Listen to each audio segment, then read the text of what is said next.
hukumnya kotoran kucing atau air kencing kucing. Air kencing kucing dan pipis kucing dan kotorannya.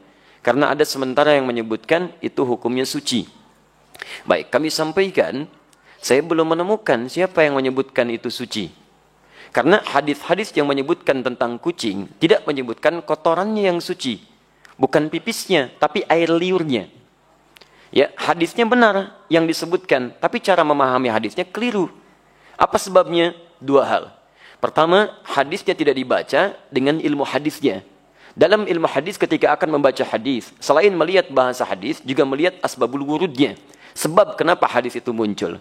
Antum lacak lagi tentang hadis kucing itu yang sekarang marak dibincangkan, itu setidaknya ada di Abu Daud nomor hadis 75, di An-Nasai nomor hadis 68, di At-Tirmidzi nomor hadis 92. Ketika disebutkan seluruhnya, itu merujuk pada sahabat Qatadah radhiyallahu taala anhu. Gimana kisahnya? Kisahnya ketika beliau berkunjung ke rumah anaknya, kemudian akan berwudu, menantunya melihat akan berwudu, air yang digunakan dijilat oleh kucing sebelumnya. Begitu dijilat, tetap air wudu itu digunakan oleh beliau. Menantunya bengong. Kata beliau, kenapa engkau bengong seperti itu?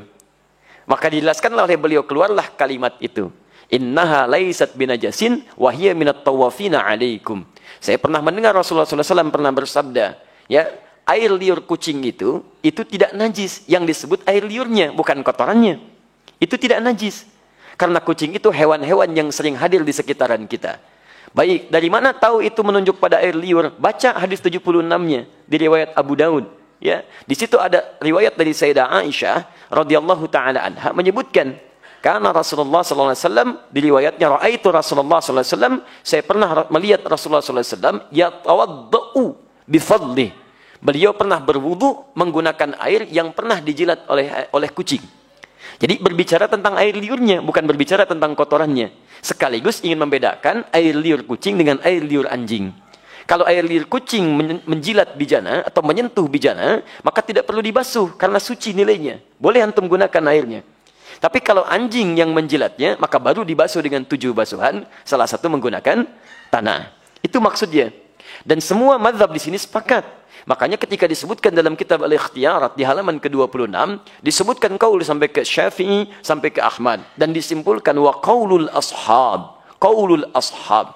Dan pendapat para sahabat terkait dengan masalah ini, maksudnya para sahabat mazhab dari Asy-Syafi'i, dari Ahmad, mereka menyimpulkan. Lihat kalimatnya, wa qaulul ashabi. Dan kesimpulan dari pendapat sahabat-sahabat mazhab menyimpulkan, al-hurratu wa ma dunaha minal khilqati tahirun.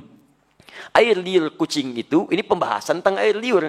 Makanya tafsirannya disebutkan su'rul hurrah. Air liur kucing itu, atau hewan yang lebih kecil daripadanya, ketika menjilat apapun maka dinilai suci. Kapan tiba-tiba muncul keterangan jadi, maaf, air pipis kucing. Nah itu kitab pernah disalin lagi teman-teman sekalian. Tapi salinannya tidak melihat kepada manuskrip, ada pecahan-pecahan. Ketika disalin itulah muncul versi kitab, berubah dari kata qaul jadi baul. Baulul hurrah. Asalnya qaulul ashab fil hurrati. Qaulul ashabnya hilang jadi baulul hurrah. Baul itu artinya air pipis. Maka berubah terjemahan. Air pipisnya kucing itu suci. Dari sini bencana mulai muncul. Nah, di teman-teman sekalian itu asalnya bersumber dari kitab yang dibaca salah salin. Dan tidak merujuk kepada manuskripnya. Dan nggak apa-apa, kan namanya manusia. Manusia itu kan bukan malaikat. Kalau malaikat itu tidak kenal salah. Lawannya setan. Setan tidak kenal benar. Malaikat disebutkan 88 kali di Quran, setan 88 kali di Quran. Ya, saya bukan malaikat. Jadi kalau saya salah, wajar. Artinya saya manusia. Antum bukan setan. Ya, jadi kalau antum maaf, ya ada pernah berbuat salah, wajar. Karena setan tidak pernah kenal benar.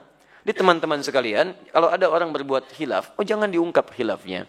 Cukup kemudian kita koreksi dengan cara yang baik dan tidak perlu kemudian dibesar-besarkan sehingga menjadi aib. Kadang-kadang kebenaran dan kebaikannya lebih banyak dibandingkan dengan kekurangannya.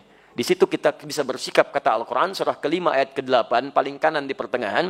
Ingat baik-baik. Jangan sampai rasa tidak suka kita pada seseorang atau suatu kaum membuat kita berlaku tidak adil. Wala yajrimannakum syana'anu qaumin ala alla ta'dilu. I'dilu huwa aqrabu littaqwa.